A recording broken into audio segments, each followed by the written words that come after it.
Okay, so team, good morning.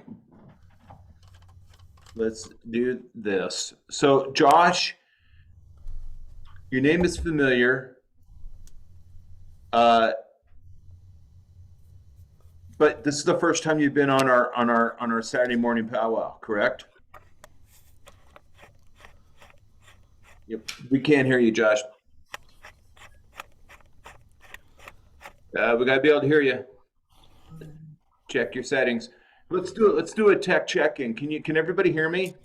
Yes. Yeah. Right. Cool. All right. Good. Josh, work on that. Go down there and check your settings. How about now?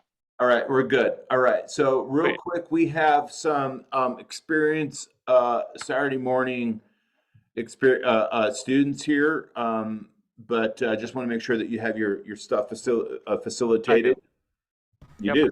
All right. I'm gonna pop quiz you on that a little bit first, but then what I want to do is we're just gonna kind of move forward from where we left off with the current team, because they've been here and I don't want to keep them waiting. But it's all pretty simple. Once you got your stuff, you can just kind of follow along. Okay.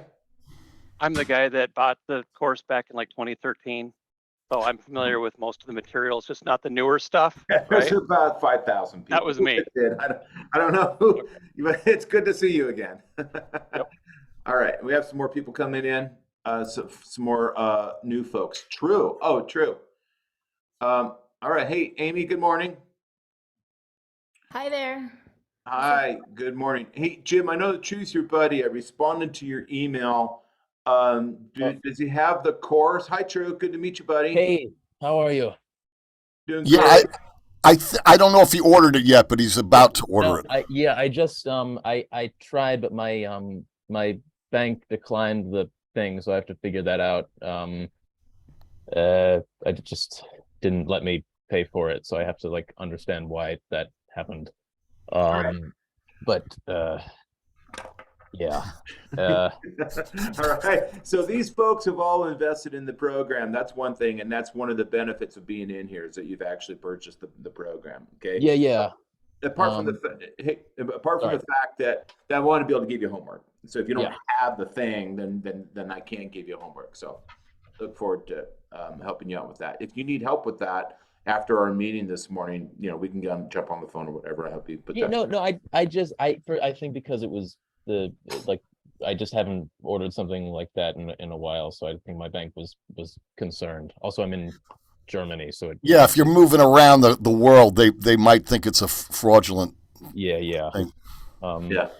Cool. Yeah, but I'll sort that out. Very cool. What part of Germany? We're near Fulda, which is somewhere in Bavaria. Yes. Not in Bavaria, close to Frankfurt. One of my favorite parts of the world. That's just fantastic. Cool. Lucky you. All right. Okay. So we have True. Welcome, True. Cool name, by the way. Thank you. And Josh, new people to the morning show. All right. I sent you both, experienced folks, just give me a minute. I sent you both access to the 90-day training template on Evernote, correct? Got it. Yes. All right. Got it. Good. Thank you, Josh. Plus, you're going to need, as I just mentioned, the program. You're going to need a keyboard, okay?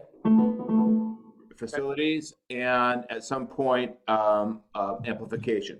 All right, is ideal. Okay. So I don't want to keep Oz and Kaz and Amy and James. I don't want to go back and repeat stuff that we've already did in regards to the information that's on that Evernote template. So most importantly, True, Josh, just go over the stuff on the template. Does it make sense? Will do. Yeah. Facilities, stuff that you need, where to start. Okay, good. And then we'll just jump in and get going with this. Great. Okay. So, how you guys feeling? Did you work on your stuff? Did we get? Hang on, damn it! One more thing. Sorry, guys. I'm kind of shooting from the hip here. There were some questions about, hey, where do we find the the regular, the videos and that sort of thing. I just want to go in here and make sure that that you guys are clear on this. So here's our private group space that only people that are in the Popular Kids can get in here, okay? And then here's our resources. Just reviewing them. So you click on resources. This might grow. I can imagine there'll be more cool things in here in the future, but inside resources, we have peer reviews, okay? And we have the ebook, get access to the ebook. We have the 90-day training plate, which I was just talking about, okay? And what I did is I dropped in a template link in here at the end of our last session 2 weeks ago, all right? And it's not it may not be your personal template, and it's not the one I had in here before, okay? Because I need a special template for this group. So it's the same thing though. I just copy, paste it, and create another one, all right? So how do you get to this? You're just gonna copy that, drop it in browser, and that's the training template. Use the one that I gave you personally. If you guys have one of those, like Jim, he's got one, but also you guys can use this. It's all the same stuff, okay? All right, so Josh and True, this is the training template that we've been talking about, all right? So we're kind of working off this for now, all right? It's a good lesson plan. It's our instructional design, so to speak. All right, so then back to this. And then right here is the video archive. So we're recording this, and what I do is I'm just simply going to upload it to an unlisted YouTube channel. All right, and you guys go out there and watch these. So that's the way that's happening. Okay. All right. Thank you. Let's rock. How's it going? I want you guys just give me some feedback. We're going to dive back into this template. I want to do more vocalizations today. We're past the facilities, right? Aren't we? We're kind of now into cry mode. We've done that, and we started working on onsets, I think, at the end of our last session. So let's just go through class feedback, any questions at the moment. I'd like to know also how often or how much you guys had a chance to practice and work on these things. Let's go ahead and start, ladies first. Kaz, can you give us just a quick feedback on your last 2 weeks? What happened? Any aha moments? Anything amazing happen? What could you share with us? Well, I went through my, sometimes while I'm actually walking or when I'm driving in the car, I sort of practice my cry mode. And it sounds, I sort of practice my voice. And when I'm in the middle of things that I can't really always be in my own private room to do, so I'll do it while I'm walking or while I'm talking. But what I did find was really great is when I did that onset that you showed me about, just the normal track and release, yeah. I noticed when I actually focused a little bit more on shutting my mind up, I found the flow a lot more amplified. It sort of flowed better. I wasn't so in my head. It came out like it should have. It sounded more boomy. So that I was happy about. That kind of gave me a bit more confidence. I must be honest, I forgot about the time change today. I've been on since 5 o'clock this afternoon. Oh. I thought maybe I'd missed the program. Okay. But yeah. But I was very happy. And like I said to you about the cry mode, I learned those 3 techniques, and that's fantastic. I even added a little bit of my own song, like Wind Beneath the Wing, like the end part, like when you go sing a song. Yeah. I learned Wind Beneath the Wing, that was kind of cool. So I got into my cry mode there as well. If that makes sense to everyone. Very cool. Is cry mode something that is it an option, or is it something that you're pretty much going to have to do all the time? You need to do all the time. It's Right. definitely, I suggest if you don't do cry mode, you're not going to sound great. You're going to sound throaty. It's going to be exhausting, and it's more liberating. Yeah. Well, it won't. Once you connect with it. That's right. It won't sound as silky. It won't sound as velvety. That's absolutely true. It won't sound as emotive in the sound color, but also it's gonna, in a more practical problem is you're gonna get grabby as you go higher. Yeah. Grabby. All right. So Oz, you're looking athletic these days. Are you pumping iron? Yeah, basically every single day I've been training for like the past year and a half, 2 years. Going on 2 years now. That's cool, man. Good for you. Thank you. All right. So, How's your voice? what's that? How's your voice? It's still working. That's good. um, so I've been working on the cry vocal mode using the weep before not the weep speak, but the crying before going into the note itself. Uh-huh. And what I've been actually noticing is originally I was trying to do it basically like the track and release, just start all the way down on like C3 and then work all the way up and down using that.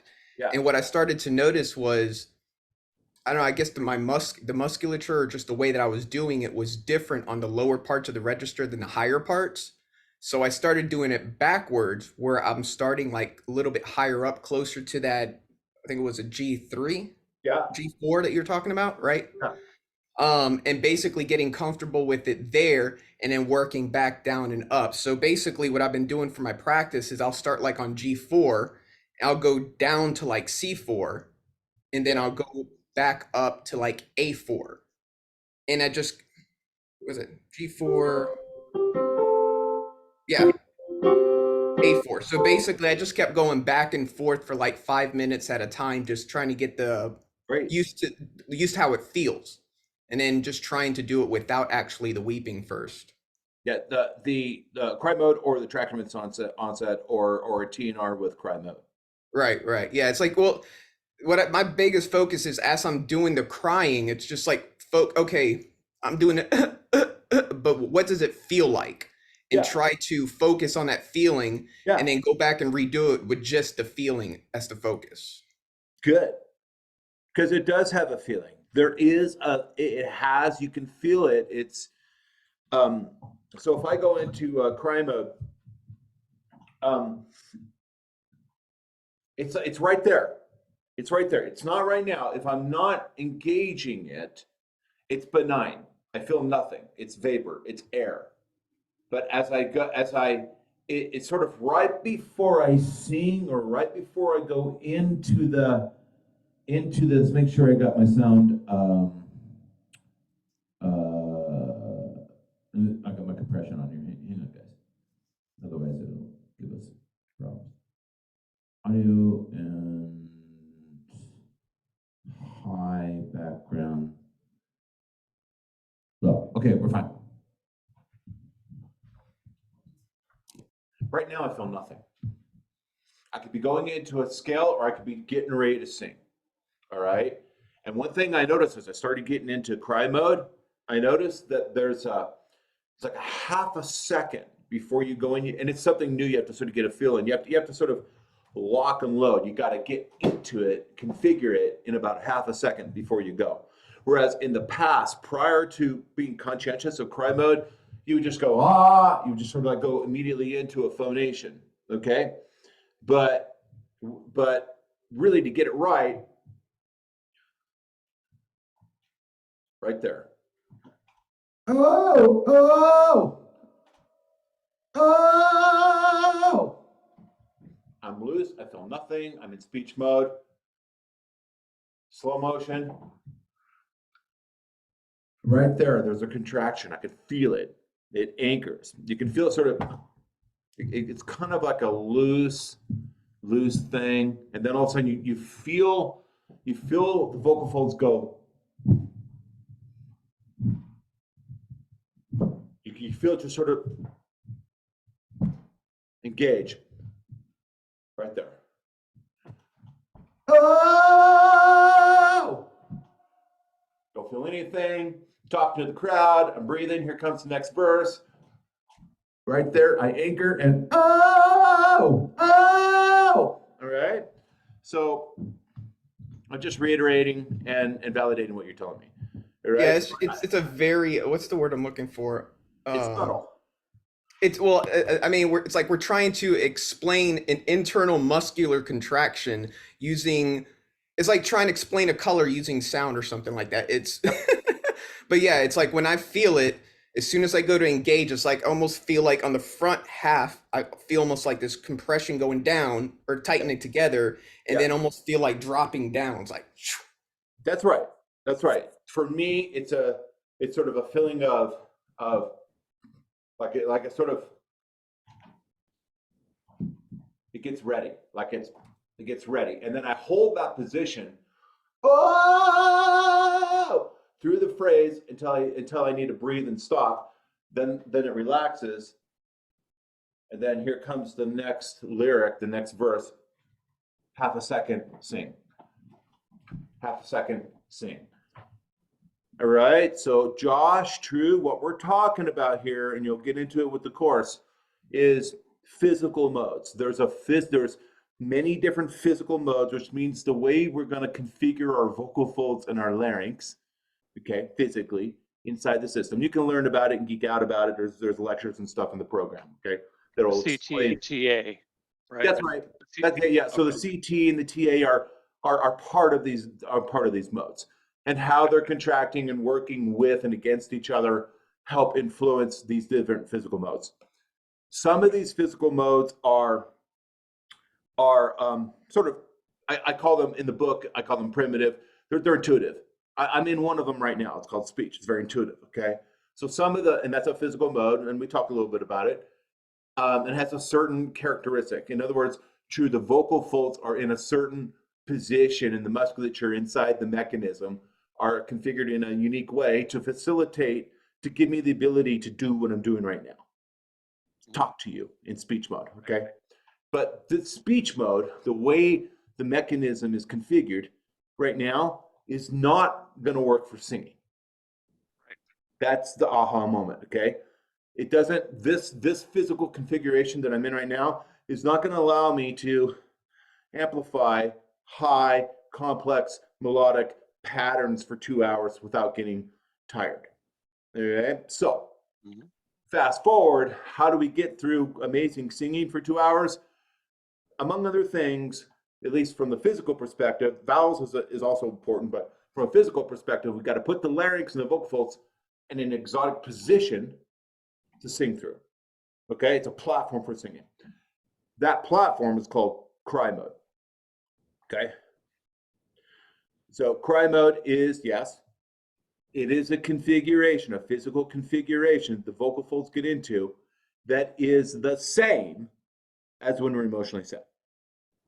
Okay, it is when we're emotionally sad, got tears coming down our face, the vocal folds, the larynx goes into a position that enables people to cry and amplify high frequencies in emergencies. Right, so what we're doing is we're taking that physical configuration the body goes into with the larynx and the vocal folds for emergencies and repurposing it for singing. Okay. And you start with the emotional content to encourage that reflex, that reaction of elongation and the compression.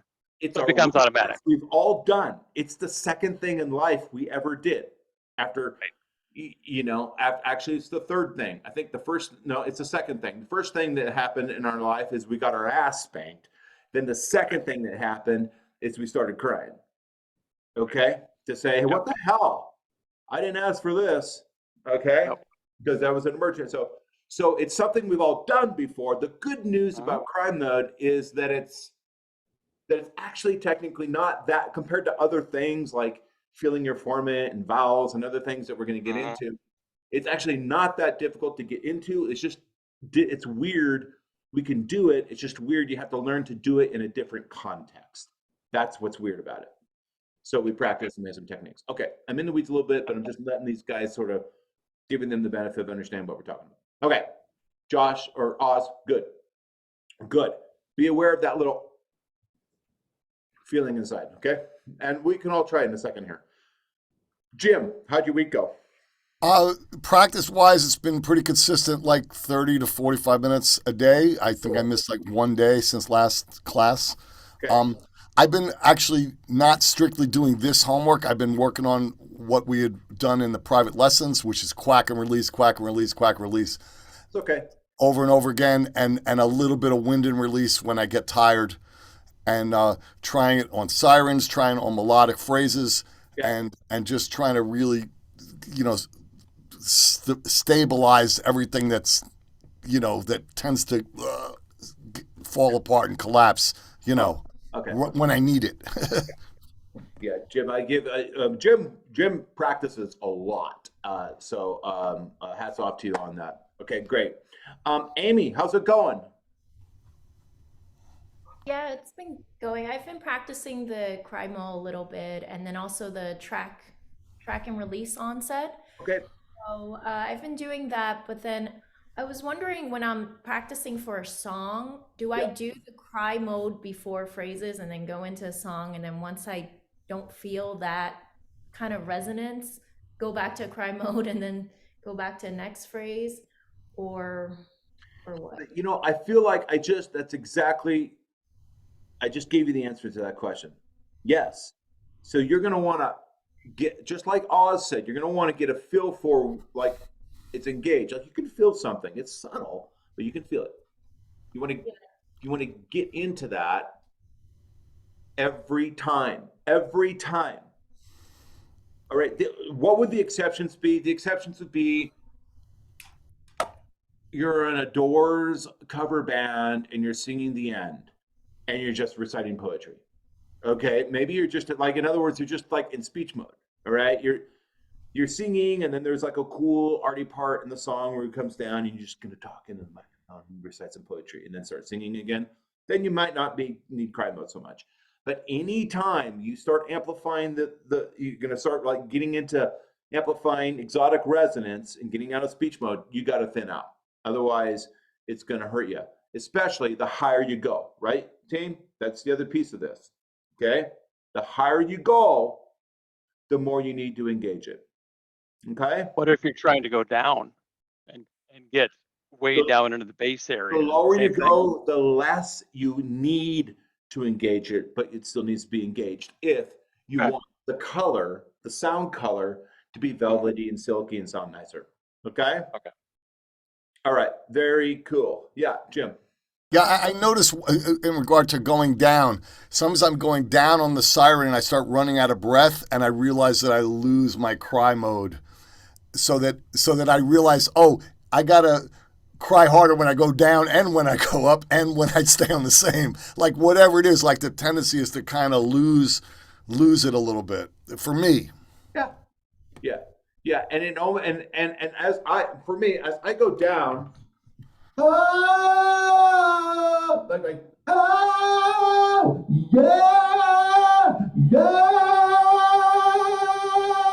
I feel that it's profound because I'm up on a G.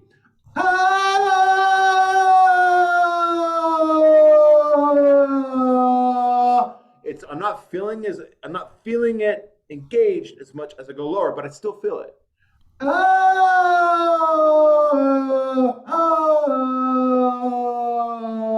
still cry mode.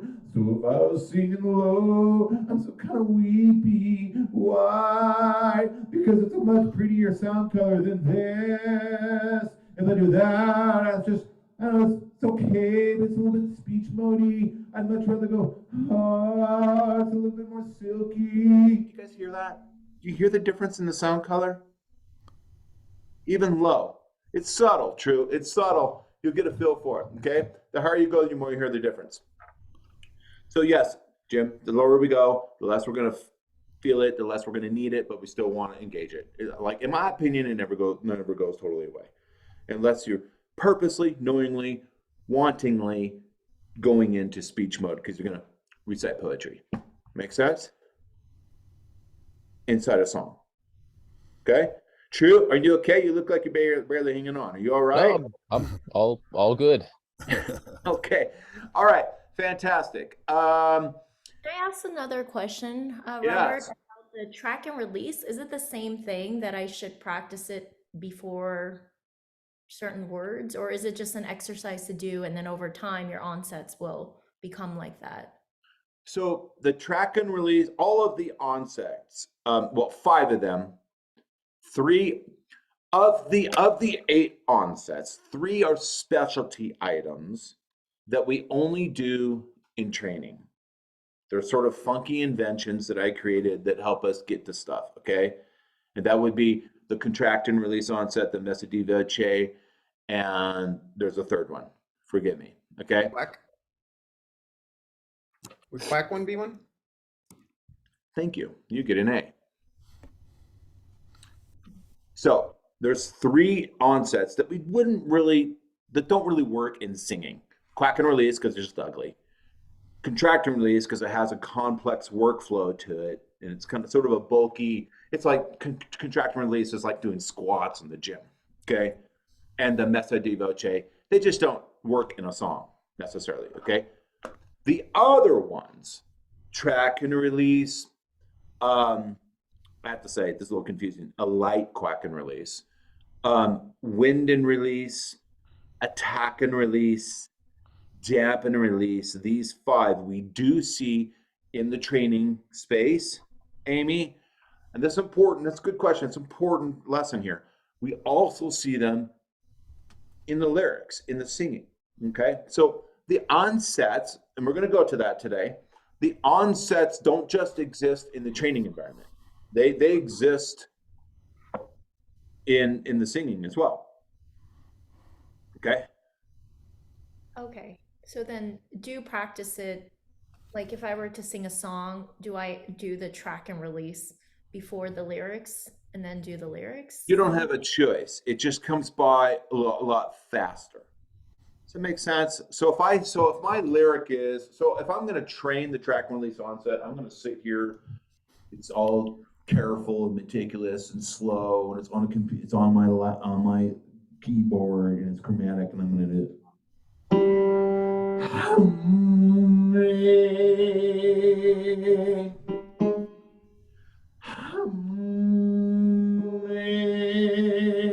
That's what the track and release looks and feels like when I'm training it. Okay. If I'm singing it and my lyric is Mother Nature, I have 2 nasals, don't I? I have M on mother, N on nature. If I'm singing a lyric and it happens to be Mother Nature, I just did 2 track and release onsets because they came off of nasals. Does that make sense, Amy? Okay. Yeah, that makes sense. Mm-hmm. But the context is different. It's not like full out, here we go. It's not a training thing. It's now I'm singing. But the point is because there's consonants behind it, nasals. The nasals, the M and the N, the NG, they're not going to go away. They exist in your lyrics. Okay, so if they exist in your lyrics, what does that tell us? 5 of the onsets are always going to be in your lyrics. So let's review that real quick. We have the nasal, so any song or any syllable, any lyric or any syllable that starts with a nasal, an M, an N, or an NG, is going to be a track and release onset, even if it comes by in a song at 1/10 of a second. It's still a track and release onset. Any aspirate, anything that has an H in front of it, help me, okay? That's gonna be a wind and release onset. Anything that has a plosive, any word that starts with a plosive or has a plosive in the syllable, a P, a D, a T, a K, a K, a G, those are plosives. They pop, pop, pop, pop, pop. Okay? Then you've got a whole bunch of plosives, really. There's like 5 of them or 6 of them. So any lyric, any word that has plosives in it on a syllable right at the beginning, you're doing dampen and release onsets. All the vowels, any lyric that starts with a vowel, I love all. Okay, I and all start with vowels. Those are attack and release onsets. Okay, does that make sense? Interesting, isn't it? This is geeky, but it's really interesting how the consonants in language can be repurposed if you slow them down and you put them in a controlled environment. They can be repurposed to help you to get at building the motor skills inside the larynx and the vocal folds. And if you train them in a slow, controlled way, then we turn around and we're going through them quickly in a song, in lyrics, how much better and how much easier that's going to help you with your singing. Okay, so team, Josh, True, what we're talking about is how the phonetics, the consonants inside the lyrics of your song and the vowels can be utilized, repurposed, and we've done this with the Vocalist Studio. They can repurpose as training elements to build motor skills. And if you then train them, then as they then come back to you in the art, it's one of the things that helps us sing better. Yeah. All right. So you have to geek out a little bit on phonetics. I think the team is itching to start doing the track and release onset. Should we practice it a little bit, you guys?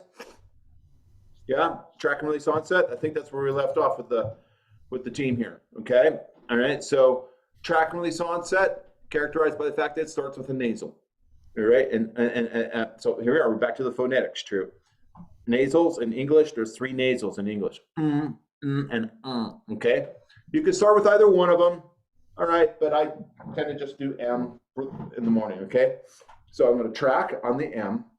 When I release, I'm going to release the vowel. All right, so watch me do 5 of them. Notice that I'm going to whimper like a puppy on that M. Okay, I'm going to engage cry mode into the onset to get more out of it.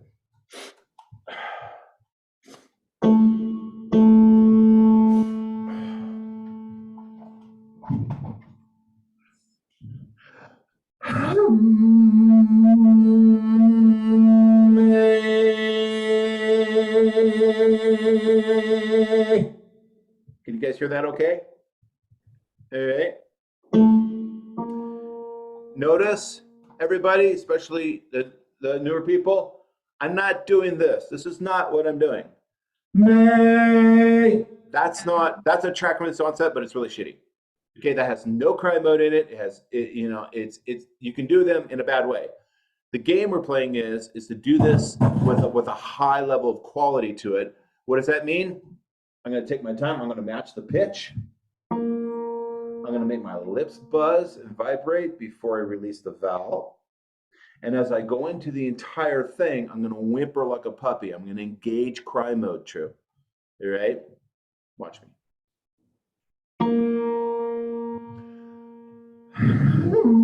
You see how that's kind of whimpery and cryy? Super important.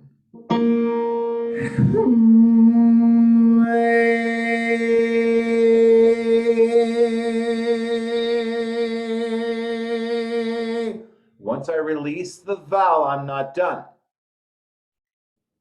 Once I release the vowel, I want to make sure that the resonance is bouncing off the top of the back of my top teeth.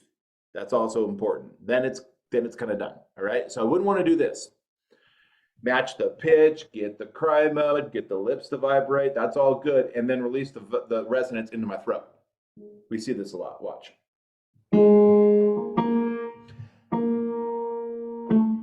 Shit.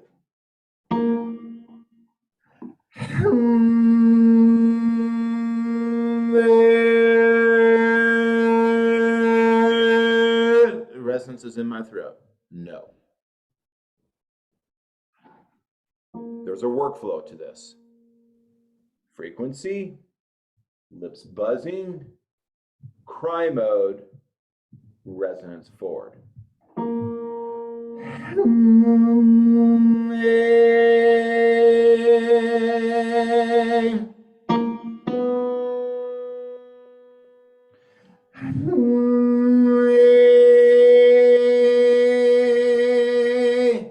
Super embouchure, proper embouchure, left here, show your canines. That's also in the workflow.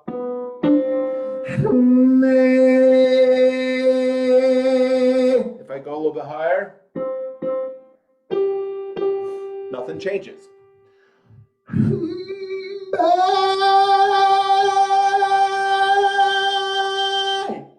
All right. That is a really good track and release onset. Now, I'd like to see you guys give it a go.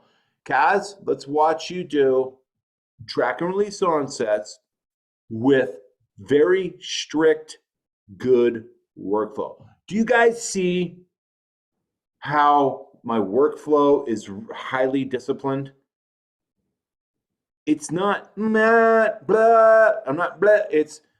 I'm geeking out on it. There's 5 steps: frequency, buzzy buzz, release the vowel, cry mode, resonance forward. eyes off your shoestrings. Okay? Kaz, you're on your feet. Good job. Let's hear it. Can you see me? We can. I'm going to go to G4. I'm mezzo soprano, so normally I go quite high. So I'm going to go G4 That's fine. and try and work my way down and up. Okay, so as a team, what we're looking for is the workflow. Okay, we want all those elements to be perfect. Don't get sloppy on the workflow. Go.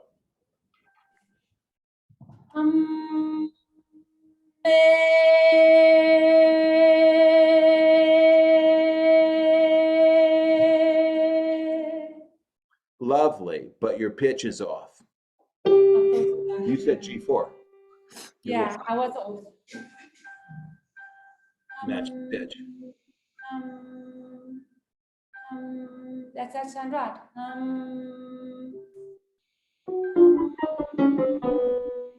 That's C. What are you doing? C or are you doing G? I'm G4. That's not G4. This is G4.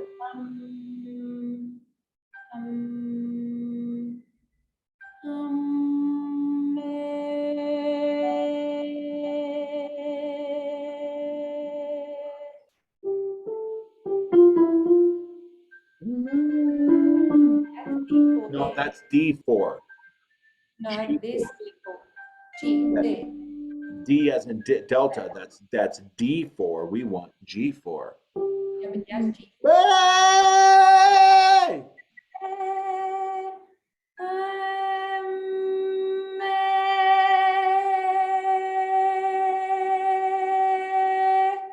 Now, good. Now step up and compress the vocal folds. No, stand up, please. Step up, compress the vocal folds, and give us some gusto. Nothing sort of weak and windy. We're working out.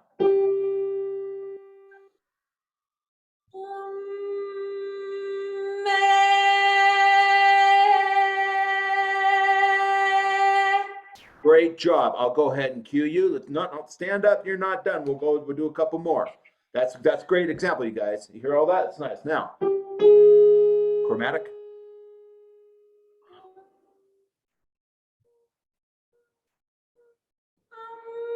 No.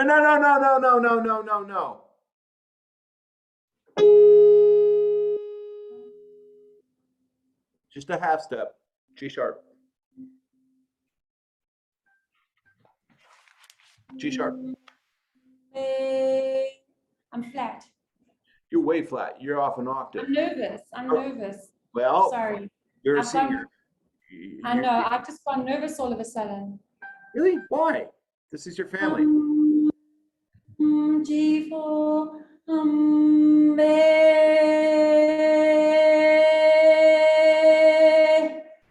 All right, Kaz, give me an A4. Just pluck on the keyboard and just tell.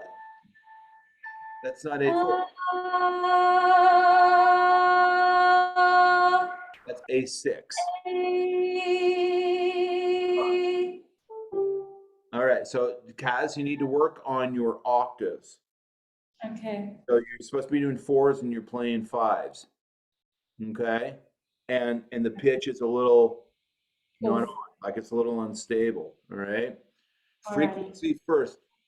Other than that, by the way, even if the pitch wasn't what you were cueing for yourself, the cry mode, the execution, it was very nice. That was nicely done. Okay, don't be nervous. We're all family here. Okay. I just tonight I've gone very nervous. I don't know what it is. Yeah, I'll come on. It's okay. So get your match your pitches better. Okay. Okay. Team, frequency first above all else. Seriously, like frequency is like gravity. It never goes away. Frequency first, then everything else. Without frequency, without matching the note, the frequency, technically, whatever you do, technically is noise. It's noise, technically. If you don't match the frequency, you're creating cacophony, you're creating noise. Right? So we got to tune our ears. Jim. Possibly, is it possible, Kaz, that there's a transpose button on your keyboard that has been inadvertently switched, and that's why because you should check that because some keyboards can transpose. Yeah, mine can. Maybe that's what's happening because it does sound a bit different. Yeah, Rob that does, it sounds 'cause- different to my one.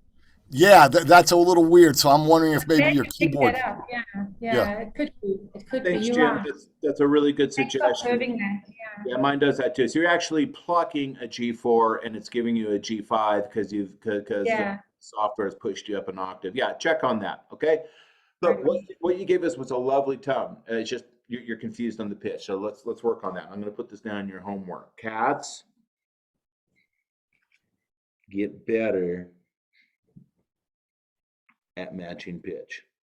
Okay. All right. All right. Yeah. Oz.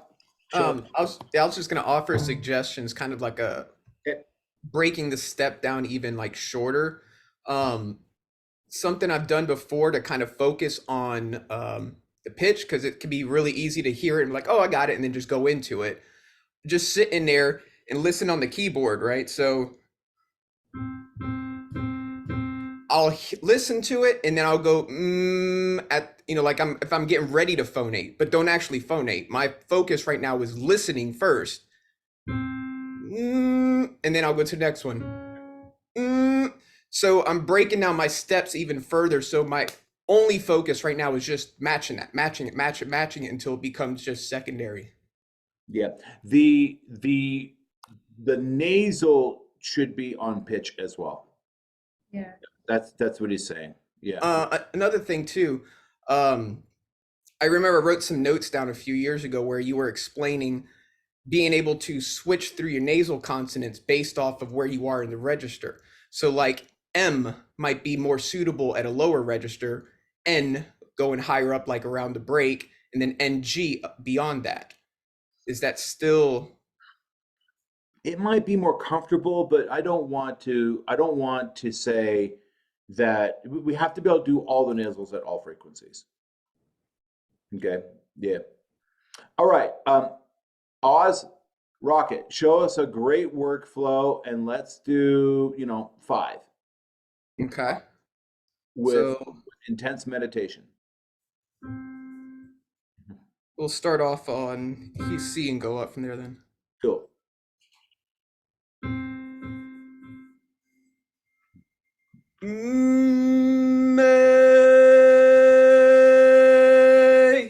Nicely done. Let's get the resonance out of your throat. Let's get it forward. All right. Cry. I got a great metaphor for you. Cry into the back of your top teeth. It means absolutely, it's complete nonsense unless we're TVS singers. Cry. It's a visual. Cry into the back of your top teeth. Oh, oh. It helps. Try it.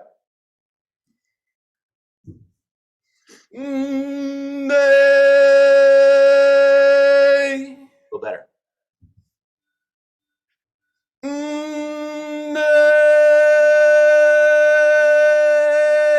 I like it a lot. It's pretty good. It's just a little bit throaty. Can you brighten it and bring it forward? That is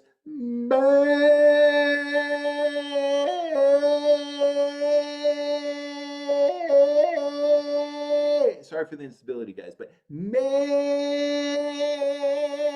brighten it, get it more forward.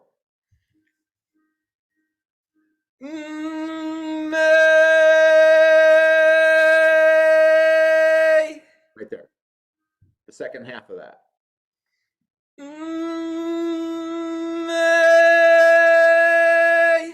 Beautiful. That's very nice. Keep going.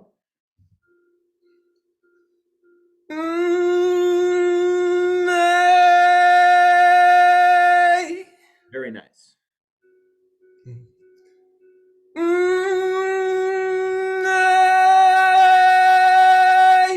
Beautiful. Give us a G. One more.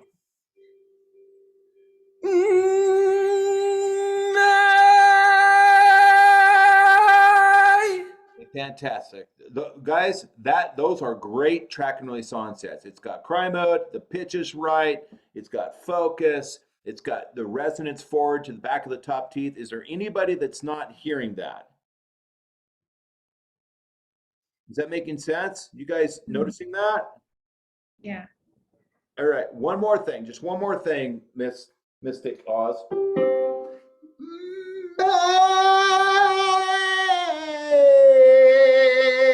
Put that onset on the move and bring it down a melodic fifth, please.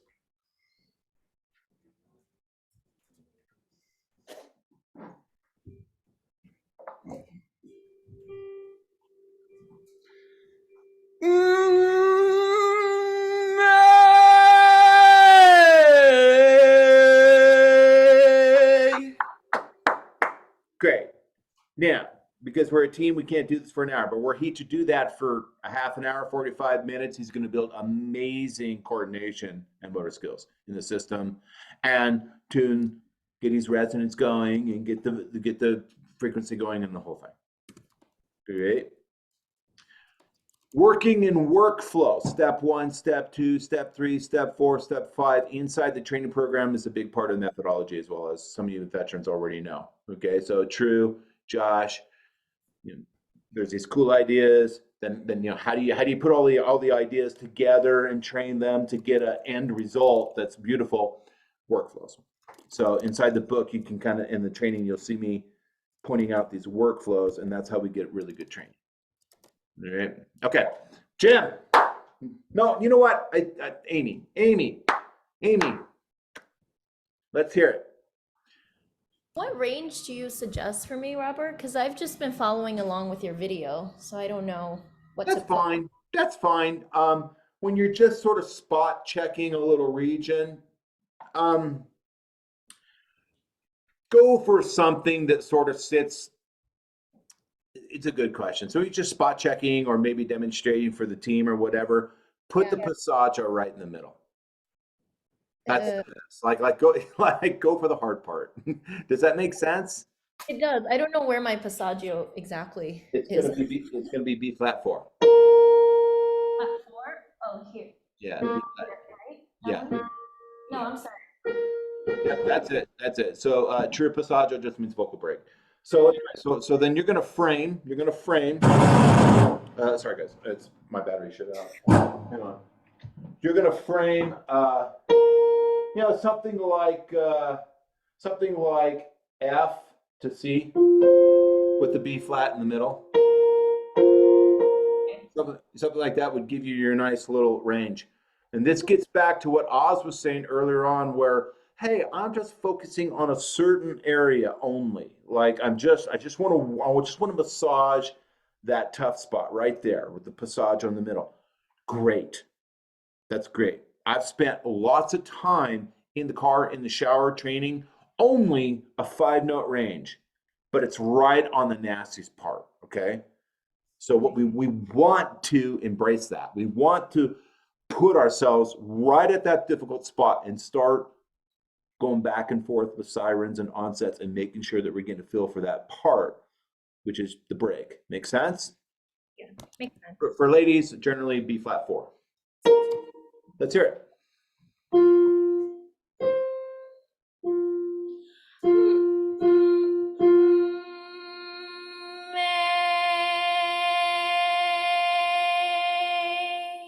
Lovely. Good job. Okay.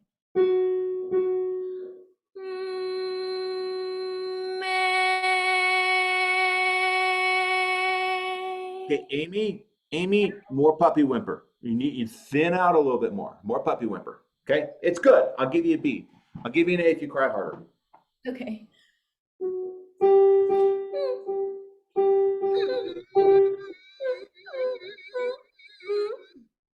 Okay. Pitch, frequency.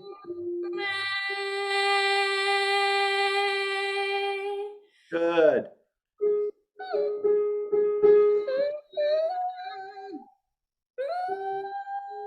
No, match your pitch.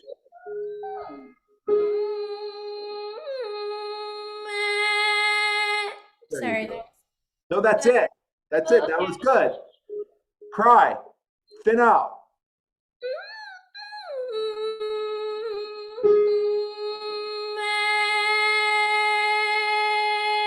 There you go. Amy, when you release your vowel, turn to the camera a little bit so we can see your zipper. Okay? All right? You're doing great. I'm giving you a B+. When you release that vowel, show us more canine, please. Okay? All right, let's do it again. Face the class and give us bye. I want you to open your mouth a little more, please. Oh, wait, am I here? I think I'm...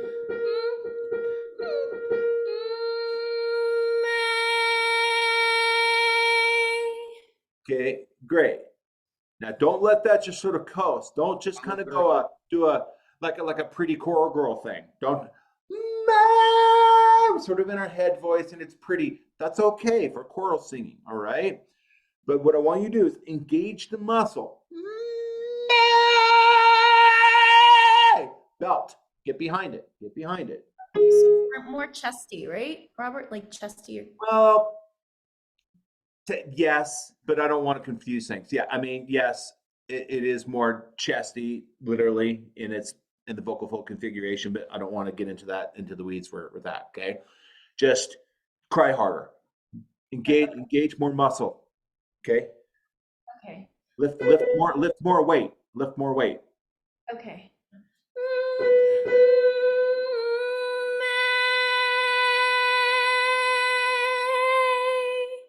Oh. And What? then...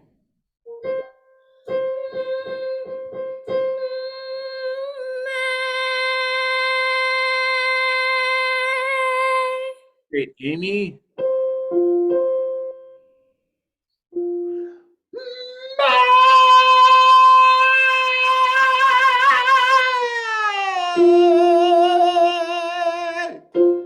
Your turn.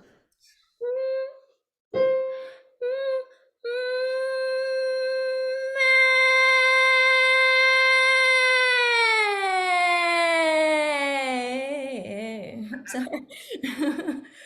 Stay within the interval. Keep it tight, okay? Good job, Amy. Okay, thank you.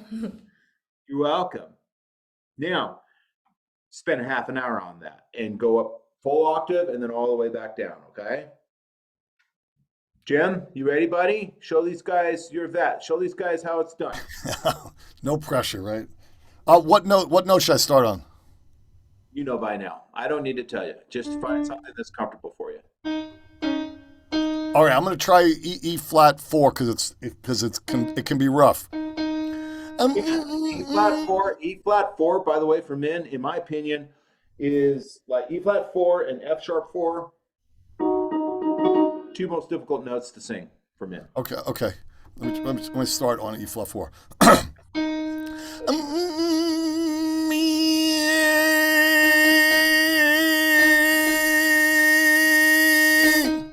Great. Can I stop and explain what you're doing? What you know what you're doing? I'll explain to these guys what you're doing. Okay, you guys, do you hear the little bit of the me coming out?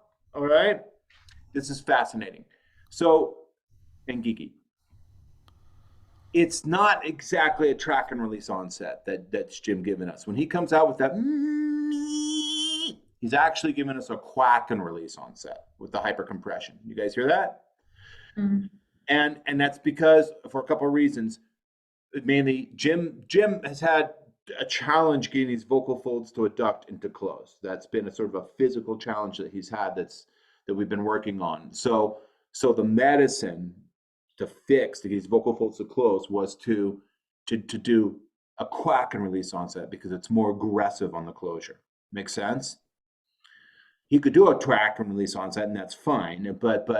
But compliments to you, Jim, even if you're not aware of it, is you're realizing, well, for me, I have compression challenges, so I need to get into a more aggressive onset, which is quack and release, and then do the drill. Makes sense? Yeah, I didn't do it on purpose, but yes, that's what I've been working on, quack and release. So because that's what you've been training, so that's been your habit. Go ahead, keep going. That's great. Thank you. You're doing a nice job of demonstrating quack and release for us. All right,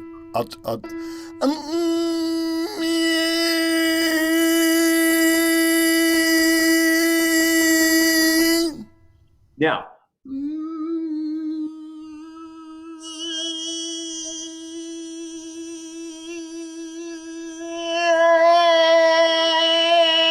hold that compression. If you're gonna do quack and release, you guys, Be true to it. Hold the quacky me, me, me, me. Hold the me, me, me. Let it roll for about 3 seconds. Then maintain the compression and shape the vowel around it. Okay? Do it again, Jim.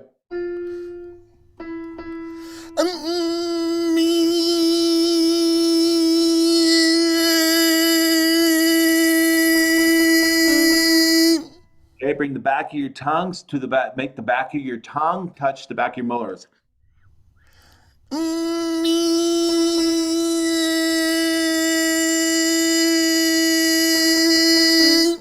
Good. More compression, Jim. Keep going, please.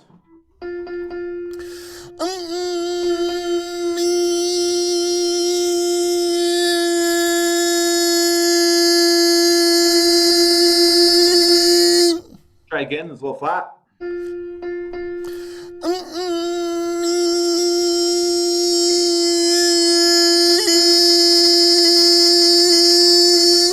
This is a little flat. Those of you that can hear that that's flat, it's a little flat. This is not flat because Jim can't hear it.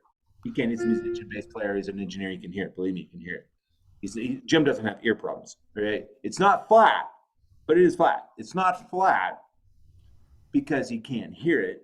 It's flat because the overtones in the sound, the resonance he's releasing, are lacking certain frequencies, certain amplified partials, because the configuration isn't quite right, which is giving that's what's making it flat. Does this make sense, you guys? Any given sound is a combination of different frequencies that are amplified, right? So if some of those frequencies, those higher frequencies to the right, are not amplified properly, then it sounds flat. It makes a thing flat. Jim, keep going, buddy. One more. We need more amplification of higher frequencies. More treble. More treble now.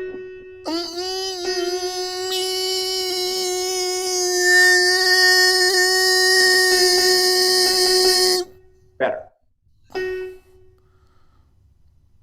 One more, Jim.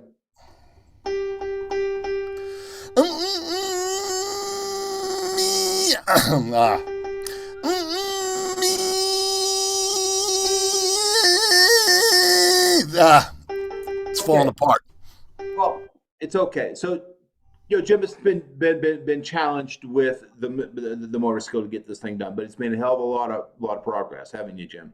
It's getting better. It gets better every week. Yeah, but it's been a big challenge, Jim's. Yeah, so just be honest. Yeah, but yeah, it's good. Somebody, you know what? Your speaking voice is brighter and healthier, Jim. Like your speaking resonance isn't throaty and grindy and unhealthy. Like it's vibrant and it sounds really nice. Thank you. Okay, very cool. All right. Hey, Josh, True, do you guys want to try one? Do you want to try a track and release onset? Do you feel like you kind of get what we're doing here? Yeah? Why don't we give you a chance? Okay, let's do that. Josh, why don't you give it a try? Sit up straight. Sit up straight. I'll give you the note. Okay, we're going to do a track and release onset. Where tracking means to buzz on a nasal, make your lips vibrate, whimper like a puppy, keep your eyes forward. Take your time. Don't be in a hurry. Take your time. Roll it out and release a beautiful resonance. Okay, so let's try. Let's try A3. Okay, Josh, ready? Give it a go.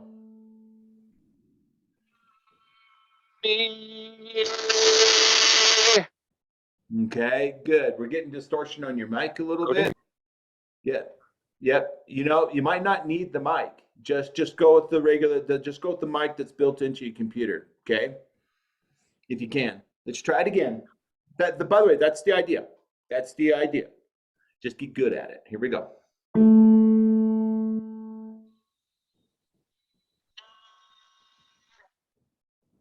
All right, we're getting canceled. Kind of throaty. Yeah, well, we can't hear it because we're getting cancellation. So you'll want to go into your Zoom settings and throttle back the sound suppression setting. Why don't we try True while I get that? Yeah, or just remove the headset and just go with the mic. Just go with the room. Oh, that worked. Yeah. True, let's give it a go, buddy. You want to give it a go? Okay, we can't hear you. Yeah, just tell me how it sounds with my headphone mic. It's fine. Hey, FYI, when we do this, it's best to just go with ambient sound in the room. You notice how the rest of us don't have fancy mics and stuff like all, set up. That gets in the way. Just go with regular noise in the room. Okay. Okay, so I can just take. Yeah. It's better, but you'll have to turn the mic on your computer so that we can hear you. You have to turn a different mic on now, which is in your computer.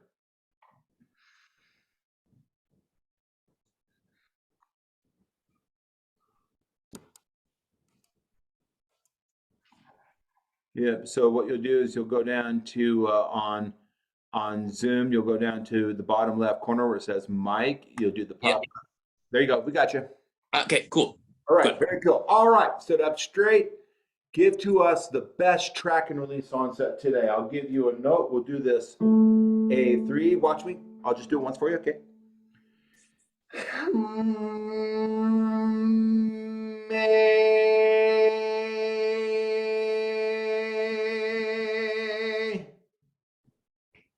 Your turn. Okay.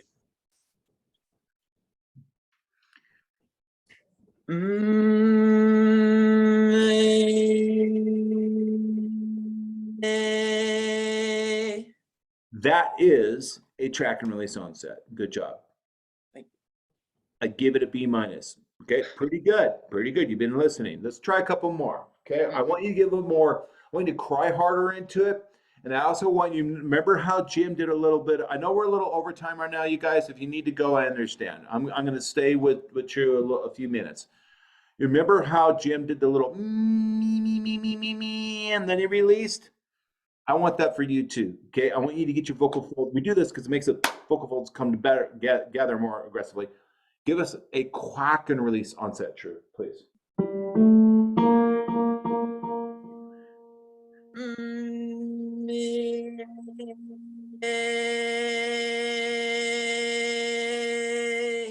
That's it. That's it. Now put a little bit more whimper puppy on the nasal. Cry harder.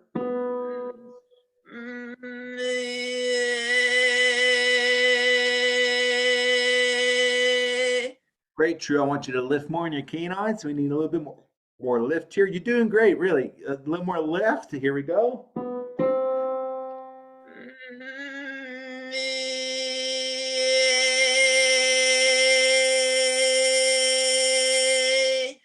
That's the one. Did you guys hear that? Yeah, very good. Yeah, it's frequency workflow. There's a stack of like 5 things. Really, there's like 20, but the top 5 are the most important. Frequency, cry mode, open your mouth, get the resonance forward, get your eyes off the floor, look forward. Do it again, True. You're doing great.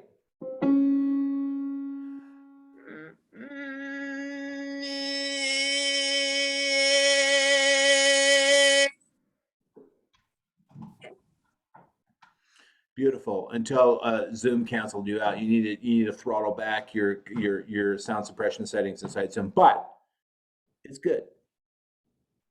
It's good.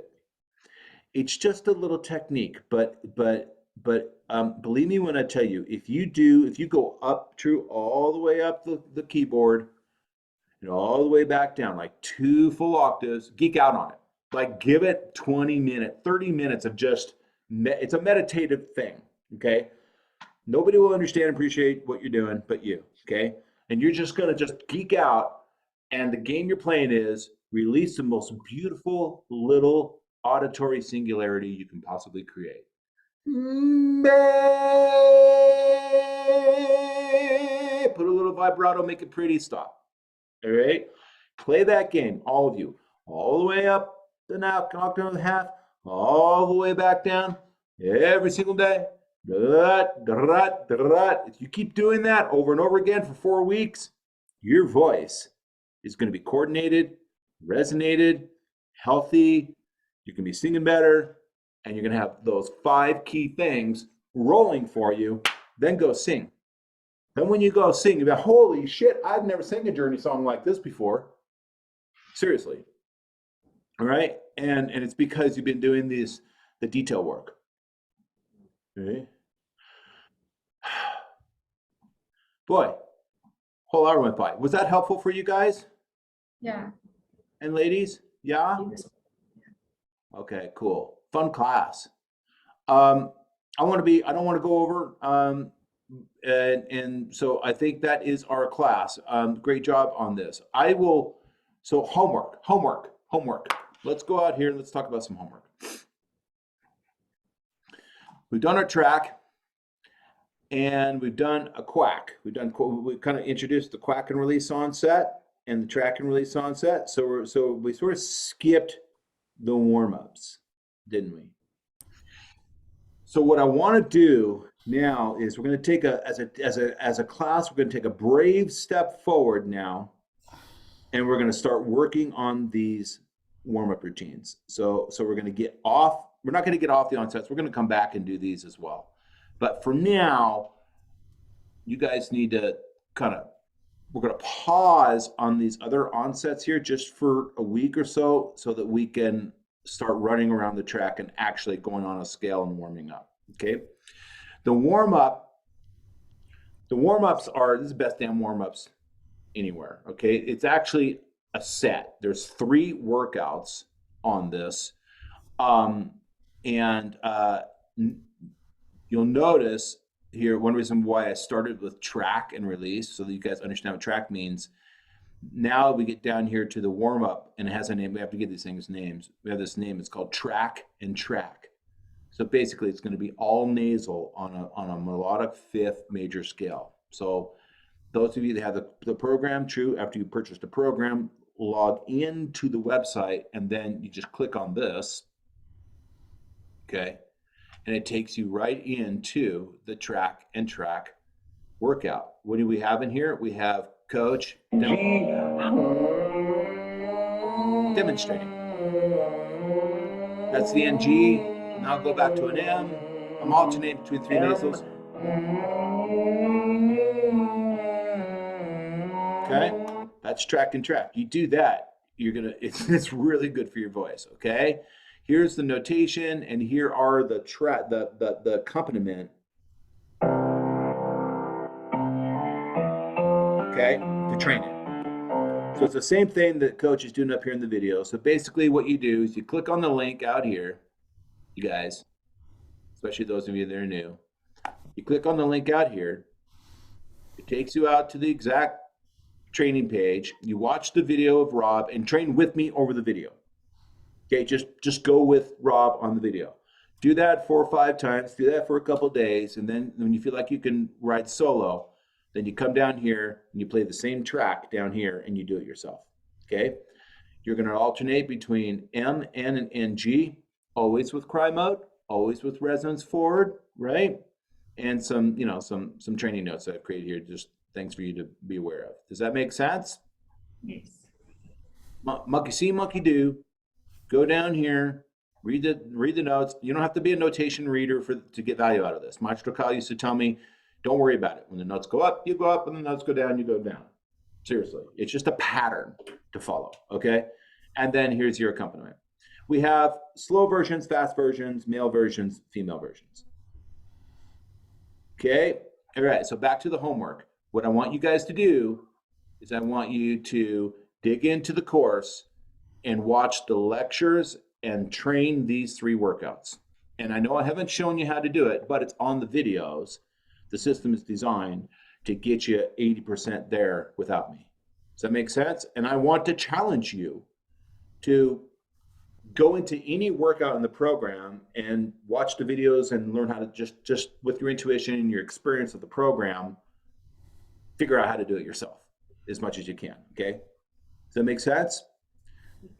And then 2 weeks, we'll come back, we'll spot check that, we'll make sure it's all clean and it's working great, and we'll score about the problems.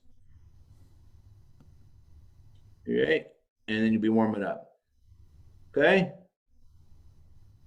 Cool. All right, I'll see you guys in 2 weeks. Anything anybody else wants to add before we go? I did, but Okay. nobody else has to stick around for that, I guess. Okay, that's fine. I was just going to add just something that I had a lot of problems with, and it's kind of still in my forefront all the time, was using the diaphragm to push air. If you're not pushing with your diaphragm, you're basically taking the musculature that you're using to produce the sound to also try to push. So I always kind of look at it like if I had a saxophone, right? Saxophone, it's made of metal, so it holds its structure and you just got to press buttons and blow. The voice is more like if that saxophone was made out of silicone, if you try to blow through it, everything's going to go all over the place. So you got to kind of like structure it hard first and then blow air through it. So your vocal tract basically constructs and tightens everything to produce the sound, and then you use the diaphragm to push the air through. That was a lot of difficulties for me because I didn't know what it felt like to push from the diaphragm, even though I was trying to push with my stomach, but I was still using my throat to both push air and configure for it. And it causes a lot of restriction as you go higher and higher up. It makes it much more difficult. Bingo. Absolutely. That is a great observation. So, in other words, if you're not supporting the vocal folds in the subglottal position, we're blowing air through it, okay? And it's oscillating. If you're not blowing air through the vocal folds properly from down here, and there's respiration workouts in the program. Just go find them. Respiration, how to breathe. Go look at it. There's workouts, okay? Get that going. Be mindful of it. If you're not blowing good air from the core up, then what happens is the brain is sending a signal. It's sending a message. The intellect is sending a message to the mechanism, and it's saying, give me sound, give me a pitch. I need to get to the G4. Give me that note. Please give it to me. Give it to me. And the guys downstairs in the basement are saying, well, since boss upstairs won't give us the respiration that we need to properly give it to you, we'll just start squeezing. And then the mechanism begins to choke and squeeze to give the brain what it's asking for. In other words, you'll start choking and squeezing to get to the high notes. And it kind of works for about 15 minutes until you get tired and you start feeling like a choking duck. Right, Oz? Yeah. Most definitely. Yeah. Without respiration, you'll still get the note, but the body will default to an inefficient system, which is squeezing to get there. So thank you, Oz. That's a really good point. Make sure you're blowing a lot of air. After all, and we'll leave it at this, the singing voice is a wind instrument. Okay? All right. Cool. Thanks. You're welcome. 2 weeks from now, I'm going to ask you guys, let's show me the warm up, and you've dug through it and you figured it out, and you're hacking through it, or you're doing a good job with it. Okay? I'll take this video, I'll upload it to the YouTube thing so you can watch it again, and reach out to me if you have any questions. Cool? Yeah, microphone. Let's talk. Yeah. Oh, you guys can go if you want. Class is dismissed. You're welcome to hang out if you want to. Josh, what do you got there? CM2 per your suggestion in the book. The Rode M. What is it? The Rode M2? Oh, the Rode M2. Yeah. Is that still your preferred? It is quality. When it comes to microphones, it's like beer. It's like beautiful motorcycles. They're all. It's. Give me a blonde, brunette, redhead. Doesn't matter. They're all beautiful. All right. So with all due respect. So, yes, that's a great microphone. The Rode M2 is one of the best condenser microphones on the market, especially for the value. Okay. Okay. So I have it's great. I have about 10 expensive condenser microphones, not dynamics, that are sort of dumb and brainless, but powered condenser microphones like that. Sure. And I'm just thinking, what's the that? majority of the problems that I've had here have been like technical with the microphones and such.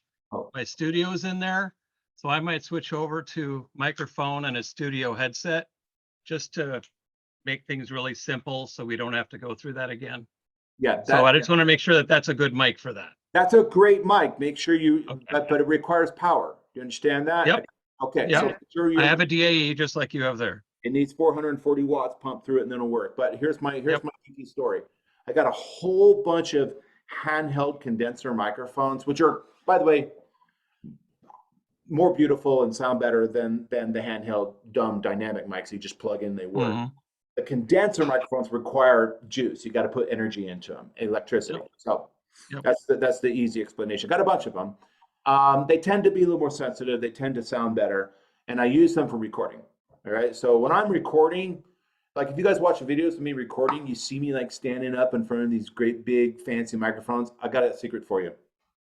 That's just show business. They're actually all of my songs, most of them on YouTube are tracked through a handheld condenser. Okay, why? Okay. Because when I'm tracking, I want to be able to flex and I want to be able to like emotionally get into it. I don't like recording standing like in front of a thing. Okay, it's just me. So, anyways, I've got these really super expensive condenser mics from Germany, the Neumann and Sennheisers. They're like $1,000 a piece. They're not cheap. And I've done a shootout. So I've like plugged in all of my condenser mics and sang the same song and listened to the different coloration of the microphones. And the thing is the Rode is like what, $300 or something. And for me, not every time the Neumann K104 is a little better. But other than the Neumann, that microphone sounds great in recordings. So if you're looking for a microphone, a handheld to make recordings on, the Rode M2 would be one of my recommendations on a budget.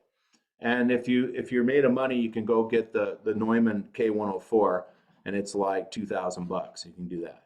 It's like having a U87 in your hand. It's really nice. Yeah, I really like the way it feels. It's got a great feel to it. It is a great mic, and it's built like a tank too.